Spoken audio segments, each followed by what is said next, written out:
And that confidence fed my performance in the arena.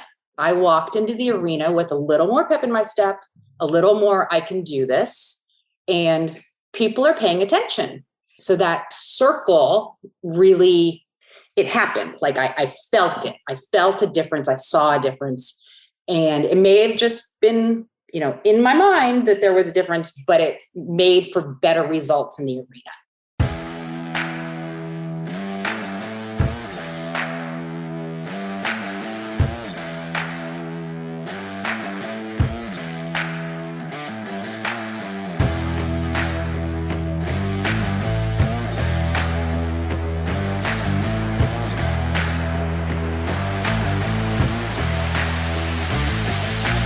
Bring them in on the rail at a jog, please. On the rail at a jog.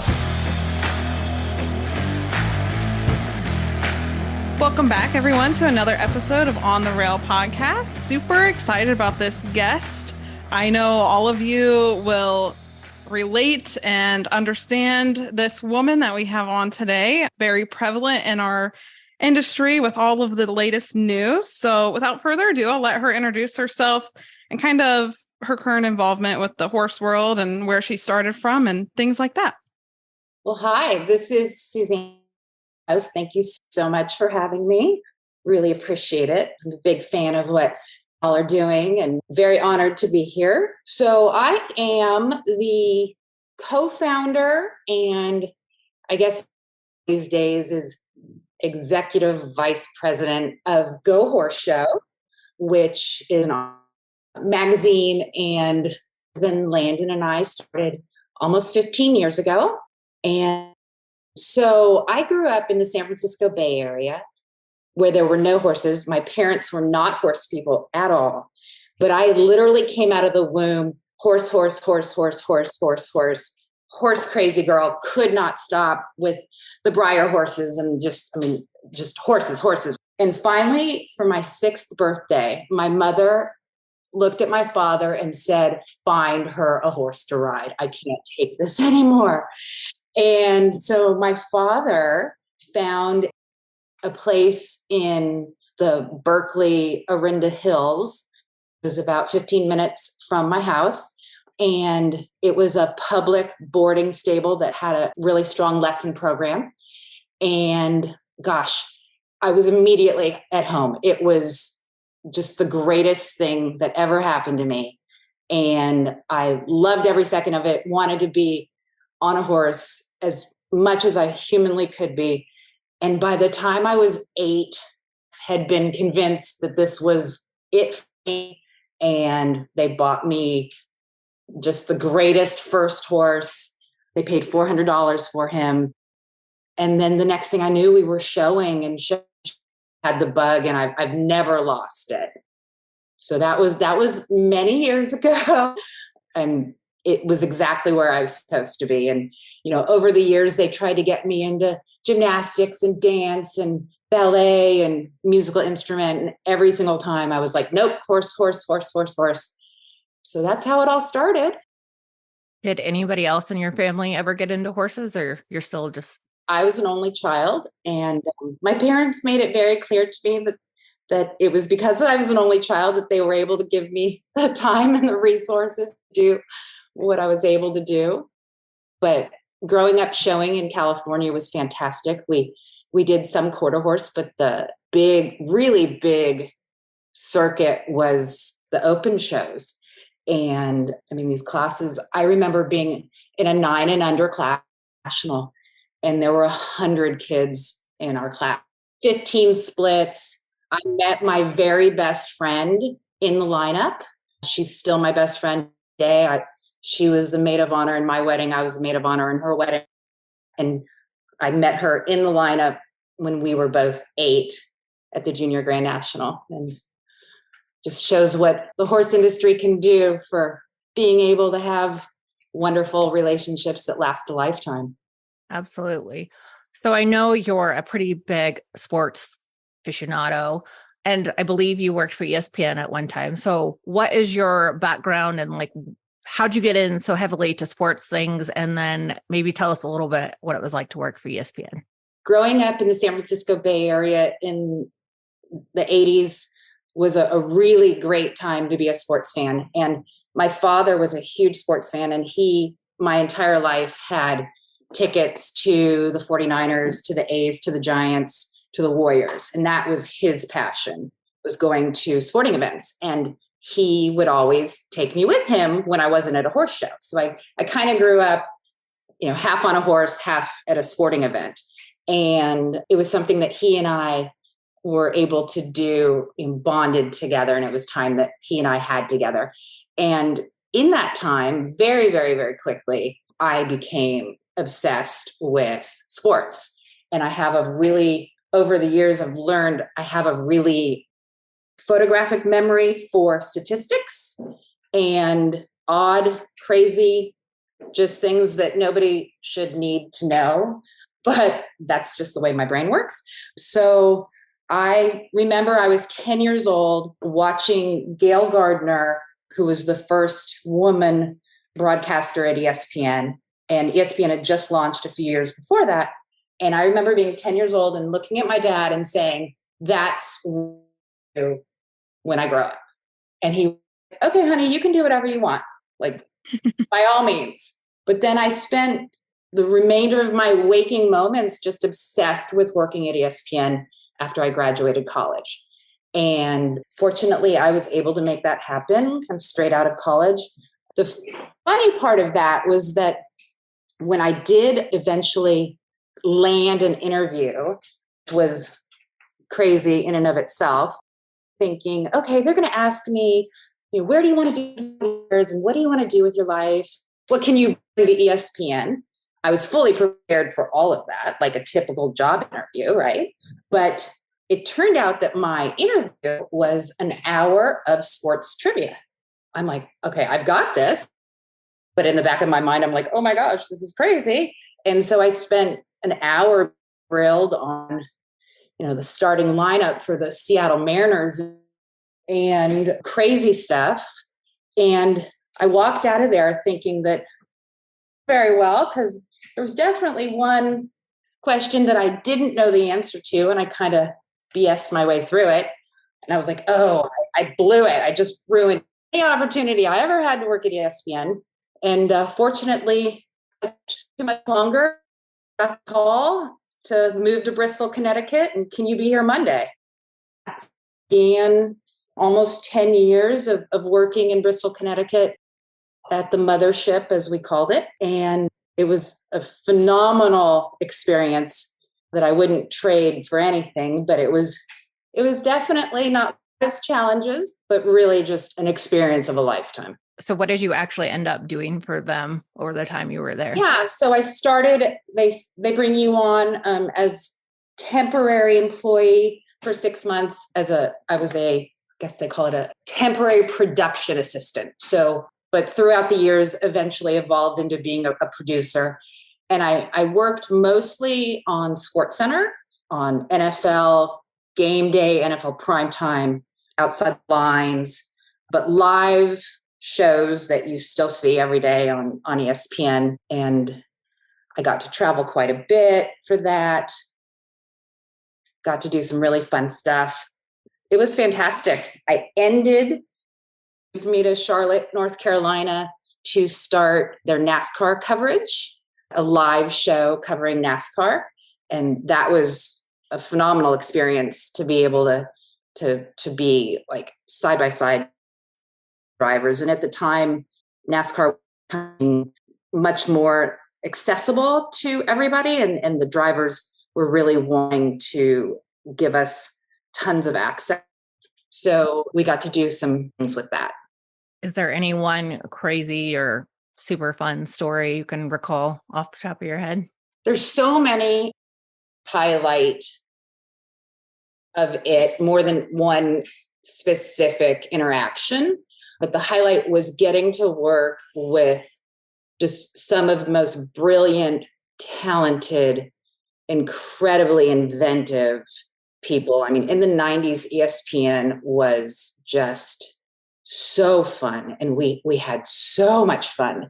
And between working with Dan Patrick and Keith Olbermann on the 11 o'clock Sports Center, which has sort of gone down in history as the greatest show on ESPN ever. That was really special. And just getting to know people behind the camera. And Robin Roberts was someone who I really appreciated and admired at the time. And she was so nice to me. And just really just getting to work with Mike Tirico, Rob Stone, people who I see, that was very gratifying, just getting to work with such incredibly talented people. So on that note, which is very interesting, I've never done anything in like the TV production world, but how was it transitioning from ESPN to launching Go Horse Show? And like, what gave you guys that idea to like come up with that, or what was behind the scenes for that? Yeah, so that didn't happen overnight. I left ESPN to go work in the licensing department of the Major League Baseball Players Association. That allowed me the first opportunity to get back showing horses. So my job at ESPN was 100 hours a week. It was, constant. I did not get on a horse for 10 years, but my goal was to always get back to showing. So after 10 years, I needed normalcy in my life. And with that normalcy, I was like, I have to get back to riding and showing. And so I took a job with the Major League Baseball Players Association, and that allowed me to get a horse and get back showing and kind of get back into it because it had much more normal hours. And then from there, I decided I really wanted to work for myself. And I came up with the idea for an online show clothing business. There was nothing like it at the time. So this is like 1999. And the idea for what we all now know as Show Me Again was born. When I'm telling you there was nothing, like there were a few people selling clothes on eBay. People were like, that's so sketchy. I would never do that. Who would ever buy anything on the internet? They're going to hack my credit card. But I saw such a need, personally for myself. I had a closet full of really nice show clothes that I really didn't have a way to rehome. And I didn't necessarily want to wear them anymore, but I knew that they still had a lot of life in them. So I came up with this idea, and overnight it kind of just snowballed. And I did that for a few years, and that a great way to be in the industry and be able to show and make money, with the people that, doing what I wanted to do. And I think it was 2006, I believe. My friend, she was Wendy Haverhorst at the time, but now Wendy Brown, worked out a deal for her to buy Show Me Again for me. And she has taken it to levels that I'm so impressed with what she's done. And she's made it a household name and, a real mainstay of our industry. I'm incredibly proud of what she's done with it. So anyway, I sold Show Me Again, and knew that if I had a job that I wouldn't really be incented to find something. So quit Show Me Again. And my boyfriend at the time, Fuhrman, and who is now my husband and about to celebrate our 15th wedding anniversary. So this is kind of put it all in time perspective. He and I looked at each other and said, if you could do anything in the world, anything at all for your career, what would you want to do? And we posed that question to each other and very quickly invented Go. And it was such a light bulb moment to both of us. We both wanted to work in the horses. We both went marketing and advertising background. I had the journalism side, some, licensing, some marketing. And so we invented the website itself for the content, and then this revolutionary idea of a digital magazine. Prior to that, everything was print, and it just happened. It just wrote itself from what do you want to do? And that was almost 15 years ago. And now we're here. Was Landon a horse guy when you Yes, met him? He very was? much Okay. so. Actually, maybe like more than me. In Nebraska, was very successful at the youth world for many years, showed as an amateur. He did quite a bit of all around youth exhibitor. And then he actually went to work for a few trainers after he graduated college at Nebraska. So he has had a long history with the horses. His family was very involved in the horses and stood some stallions, and they were very involved. And his parents are fantastic and very supportive of you. And he had the horse background. He knew everybody that I didn't know, and so we were able to be launched. We knew most of the players in the industry, and between the two of us had the skill set to be able to hit the ground running.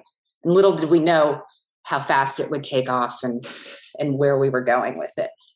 Which is a really cool problem to have. Were you already located in Texas at that point in time, or did you live elsewhere? Actually in Kansas City for a hot second, but we quickly moved to Texas. He had lived, we met, and I got him to come to Kansas City for a second, but quickly recognized that we were really Texas people. And my mother was from Texas, from the Dallas area, up coming here a ton. And in being in the horse world at that point quite a bit, and to love the area. And so we've been basically in the Dallas area the vast majority of the time. So with Go Horse Show taking off that quickly, what does your day-to-day tasks include for Go Horse Show? Like, I'm sure you wear a million different hats with it. Right. And those hats have changed a little bit through the years. Originally, when we started, I was sort of responsible for all of the content on the website. And then I was also selling pages in the magazine. But it's evolved into today, my primary role is GoMag. I am the GoMag girl and everything that involves. So if someone wants to advertise with us, I'm your girl. And so I'm everything that it takes to get the clients. They determine what months they want to advertise in, getting the ads, and then Landon and I put it all together. He's definitely the more technological, but without him, I don't think I could do it. But the vast majority of my job today is making sure we have an amazing product every month and working with the clients and making sure they're happy. And then I also do all of our, and I have a very small hand in the actual content on the website. And she and Landon work side by side and do the website and the content. When you guys first started, did you find it, I don't want to say difficult, but was it a little challenging to talk clients into like always having published ads printed versus going the digital route? Like, was there ever like a challenge with getting people to like switch over to the digital world during that time? Sure. June 2008 was the very first issue of GoMag. Technical world, the digital world was definitely here.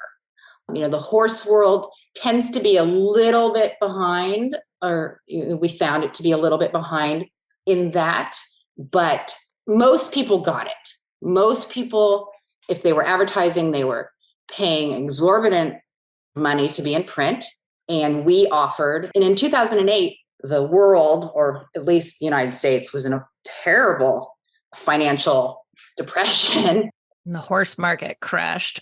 Yes, but we came along with, you could have a page for $130, and people quickly realized that they could have an online exposure for a fraction of the cost. And I think at the time, our little phrase was, we are the future of the industry.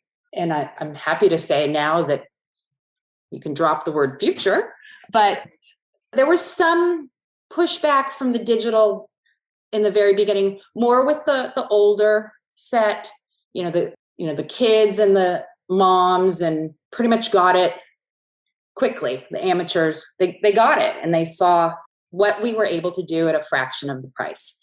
And that's still us today. I mean, I remember at the grocery store, there would be an entire aisle of print magazines. And now if you see 3 on an end cap, that's about 3 more than I'll see in weeks, right? So, online is no longer anyone questions it. And for the price and for the exposure that we're able to give, I mean, worldwide, everything is digital today. It's not a phase. It's not a fad. If it didn't happen online, it kind of doesn't exist anymore. Like, it didn't happen. One of the things I love about the Go Mag is that I know the first of every month it's going to be in my inbox. And so it's kind of like you almost, you count on it, it's going to be there, which is exciting to always feel. That's like my thing I do usually the evening of whatever the first of the month is when I'm sitting down for my few minutes of downtime in the evening. Then I get to sit there and, scroll through it. I love that. We, many years ago, made a very conscious decision that we are coming out on the first of every month, and we want people to be able to count on it. And that is just something that we do. And Jenna has been a wonderful and loyal client of ours. I actually looked back on your file, and you've been a consistent face in Go Mag since 2015. I was like, I didn't even know that. That makes me feel old though. But it's been great. Well, we appreciate it. Still to this day have one of my very all-time favorite covers. That was just stunning. And it's been so incredible to get to know people like yourself, who I may not have crossed paths with throughout the years, but I feel like I totally know you because I see your ad in Go Mag every month. I guess we've had more years than I remember, partnership of some kind. And you've always been just so generous and so kind and so easy to talk to. So I value that partnership too. Thank you. We value you very much. So how often do you travel anymore with Go Horse Show? Or is that more like your freelance writers, or do you have, photographers that send you candids, or what's your travel schedule like for the magazine? I don't know if you know, but I had 2 back surgeries this past summer, which kind of put a damper on my travel last year. But for the most part, I go to all of the world shows, to the Sun Circuit, and as many other shows in addition. But I'm always at the Youth World, the NSBA World, the APHA World, Congress, Big World, and those are non-negotiables for me in the Sun Circuit. We have photographers who go to those shows for us, people who do candids for us at 30, 40 shows throughout the year. But what I have found is that, I could be on the road 300 days a year. The long and the short of it is we would have to charge so much more money to be able to economically make that work. So, when you can get a page for $100 and not having to stay in a hotel 300 nights a year, that it's better off for our advertisers, for us to try to keep our costs as reasonable as possible and keep my expenses as low as possible. So we cover all of the shows. We're out there. We have the people who freelance for us are at events all over the country and have their ear to the ground and know what's going on and kind of come back and pitch different story ideas from it. And that's kind of how that all works.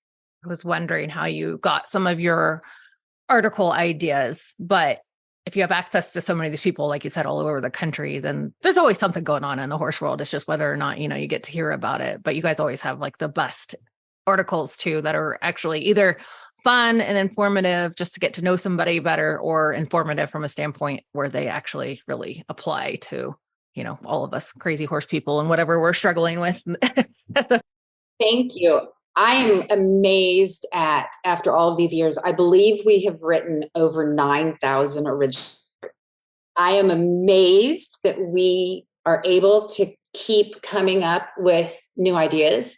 We have a inbox of hundreds of stories we still haven't done that. So there's no shortage of that. And you would think that there would be after all of this time, but it just, the industry is so interesting and fascinating that there's always something to talk about. Mm-hmm.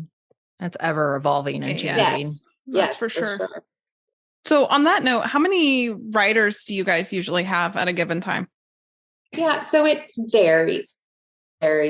We have a small handful of ones who are like, okay, this story's done. What's my next assignment? But then we have a pool of 10 or 20 other people who will pitch ideas, say, can I do this? So there's no set number and it's very fluid.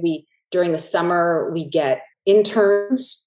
I love bringing in high school kids who just bring a new sort of set of eyeballs and a young to things. Violet Shetler is going to be one this summer, and she's verbally committed to SMU for next year. And she has been advertising with us since I believe she was like 7. I mean, her first ad, she had pigtails, and she's just the cutest thing ever. She's from Pennsylvania and does the all around and is just a really sweet girl and very bright. And we've had some incredible interns over the years. But basically, it's Laura Gilmer is sort of the quarterback of all of it. And she is the one who assigns the stories and makes sure that they all get done. So yeah, that's how that works. What do you enjoy the most about running the website and the magazine? And what do you maybe dislike the most or enjoy the least? So there's so much that I enjoy. I think I am the luckiest woman in the world to be able to combine my passion for horses and for journalism and marketing and advertising. To be able to combine that and do that for a living is a dream come true. Working at ESPN was great, don't get me wrong, but this is what I love, and this is what I think I was supposed to do. And I love getting to meet new people, being able to watch just like, for example, Violet Shetler, who I just mentioned, just being able to watch the evolution of people throughout their career. And Grant Maston, we had ads for him when he was in small fry. And then fast forward a few years and he's winning the Congress and the world multiple times. And just being able to have relationships with these people and cheering for them. I am your loudest cheerleader in the stands at these horse shows. And that just brings me a lot of satisfaction as well. So my least favorite part is when competitors play a little dirty. If I had a nickel for every time, imitation is the sincerest form of flattery. We say that quite a bit around here. But we also say, stay in your lane and keep your head up. And that's exactly what we do. Don't stoop down to other levels. But I will say, without question, the hardest and worst part of what we do is dealing with horse or people death, reporting on it. Everyone handles death differently. Everyone mourns differently. And having to navigate all of that while being incredibly sensitive to people's needs. Some people want you to contact them immediately and want to get the word out and want to scream from the rafters how great the horse was and how much they're going to miss them and mourn. And some people want the extreme opposite.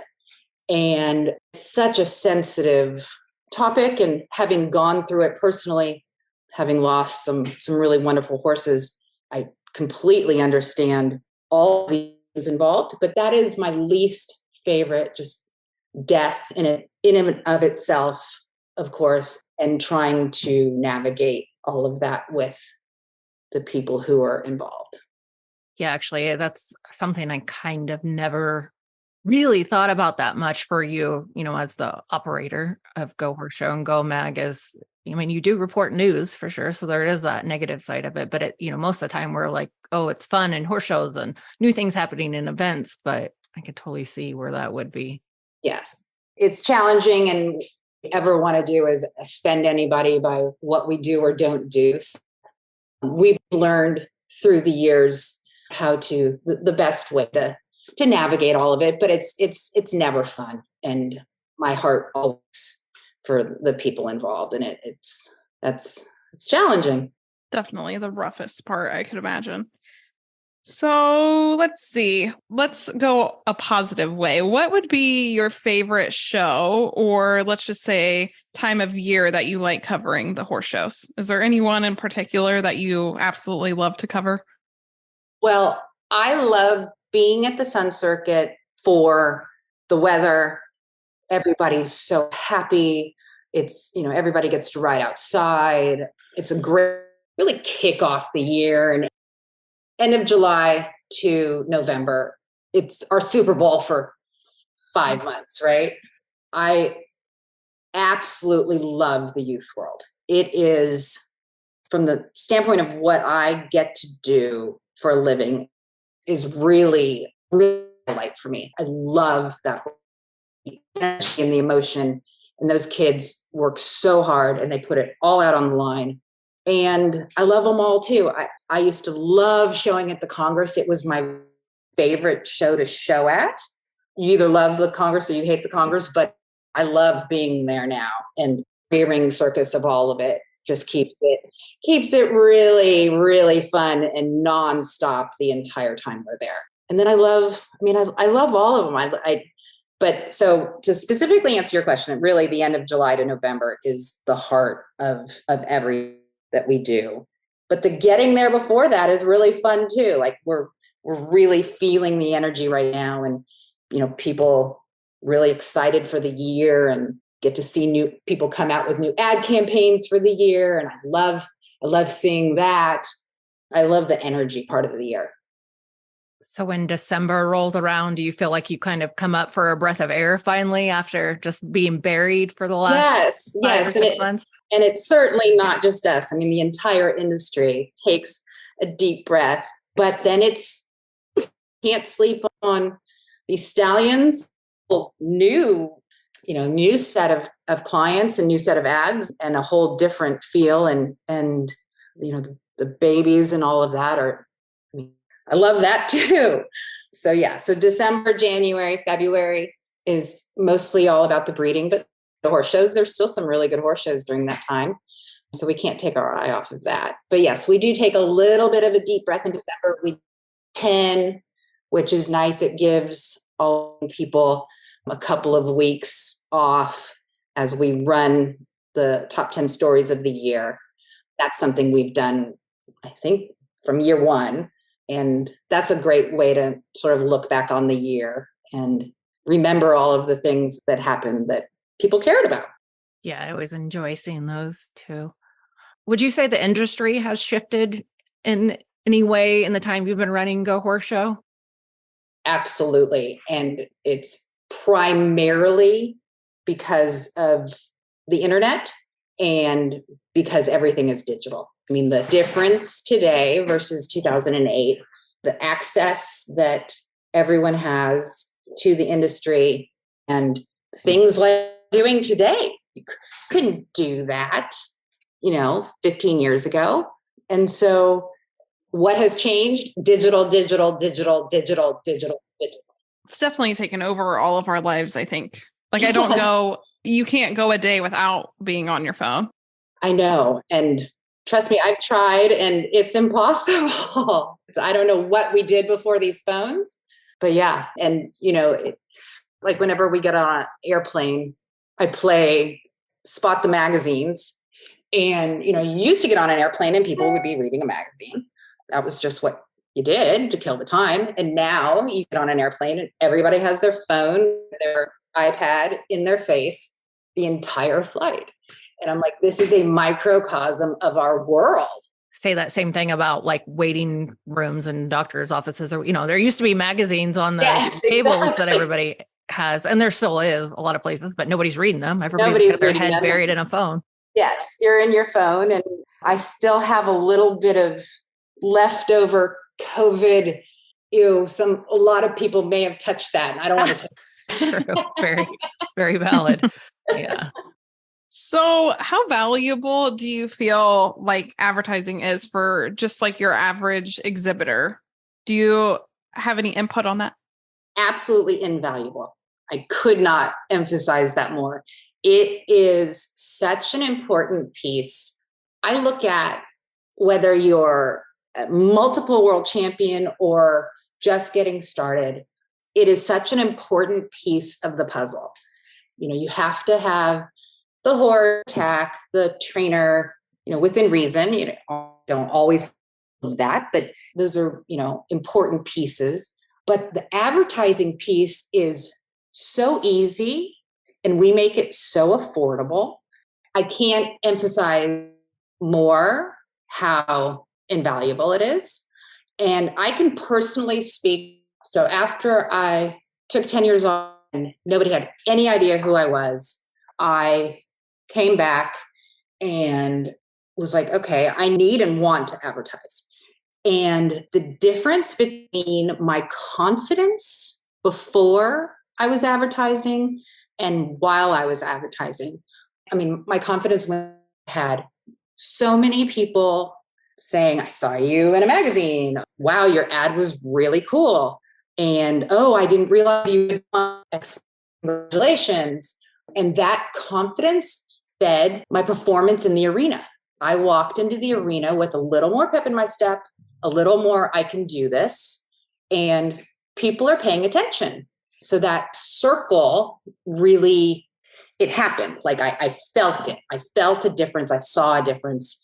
And it may have just been, in my mind that there was a difference, but it made for better results in the arena. Whatever gives you more confidence when you walk in the show pin is absolutely worth it. Right. And so now we're able to offer this so easily. The process is simple. We treat our clients like we would want to be treated. So you know what? You don't have to do this month. You want to wait. You want to kick the can for 6 months. Entirely up to you. You can do whatever issue you want. And we're able to offer it at such an affordable price and have such reach that I really think it has to be a part of your overall plan. What would you like to still accomplish or see happen for Go Horse Show? So honestly, there's not a lot that we want to change. 15 years ago, we were the future. The future is here. We're here. Our sort of philosophy is that the tortoise wins the race. We're in this for the long haul, and we have always prided ourselves ahead of the industry, and we will continue to push ourselves that way. But we don't have big plans like that. We stay in our lane, we do what we're good at, and we do it with a smile on our face. And I don't see that changing. If it's not broke, don't fix it, right? Yeah, put very well. Doesn't mean you can't evolve it one way or another. But yeah, keep doing what's gotten you where you are. So as we kind of begin to wrap up here, if somebody is interested in advertising with Go Horse Show, maybe for the first time ever, how would they go about doing that? Contact me, email, phone call, text, Facebook Messenger, Instagram Messenger. I am your person. I will help make the process as easy and affordable as possible. And don't be intimidated. Don't be scared. We are so fortunate to have so many clients, and they all started with their first ad at some period of time. They were all first in Go Mag one time or another. We still have clients from the original June 2008 issue. And then this next issue, we're going to have a lot of new faces. And so Like I said, we keep it very simple, but contact me and would absolutely love to see what we can do for you. Yeah, I can remember when I first dabbled in the area of running an ad, and you almost or have a little bit of trepidation about it because you don't want to be like that new person that has to ask the stupid questions because you don't know what you don't know, but you don't know how to really get involved in it either. But I can say from personal experience that you're just wonderful to work with and so kind and helpful in every way. So I would tell people to not hesitate to reach out to you, and we'll make sure all of your contact information is in our show notes too. Thank you. And Jenna, there are no stupid questions, really. We all started sometime, and I certainly can never expect people to have answered it at all, even ones who have been with us for a long time, So there's no need to be intimidated, and just try to, this horse show is fun, and we need to keep it fun, and we need to keep people engaged and wanting to come back and continue to do this. And we all are in this together to make it successful and do what's best for the industry. And that's where we come at from 24/7. What is best for the industry and, these wonderful people engaged. I mean, amen. Amen, everybody. I don't know where that came from. All righty. Well, we will begin to wrap up here. Suzannah, thank you so much for your time. You have any closing thoughts for us? If not, first and foremost, I really just want to thank you for giving me this opportunity. This has been really fun. I could talk about Go Horse Show and the horse industry for hours, and I really appreciate the platform to be able to do that. And I really want to take this opportunity to thank my husband, Landon. He is such an integral part of this organization, and he doesn't get nearly the recognition that he should. We could not do this without him. He's phenomenal and such, just carries so much of the weight. And Laura and all of the people who have worked with us over the years, it has been absolutely a team effort, and could not do it without every single one of them. And their hard work and passion and perseverance does not go unnoticed. And I might be the one that you're talking to, but you're really talking to, I represent a group of people who I'm so grateful for. Teamwork makes the dream work. I do not know why I cannot talk today. I need to stop. Liz, you're taking over. It was great talking to you. Definitely, like I said in the beginning, it's just, I've always been captivated by, like, as a little girl, I would go to Congress just to grab all of the magazines there. And then obviously, as I aged and grew up, it's a little bit harder to find anything in print, and everything went digital. And obviously, me being a millennial, that was the best part. So I enjoy flipping through the magazine every month. And Jenna recommended you for doing an interview. So I'm really glad that we were able to connect. I am, and we would love to hear from you in the future. Perfect. I'm A-okay with that. Thank you for your time today, Suzannah. Enjoy the rest of your weekend. And I'm sure, hopefully, we can talk with you or hook up with you again soon. Absolutely. Thank you both.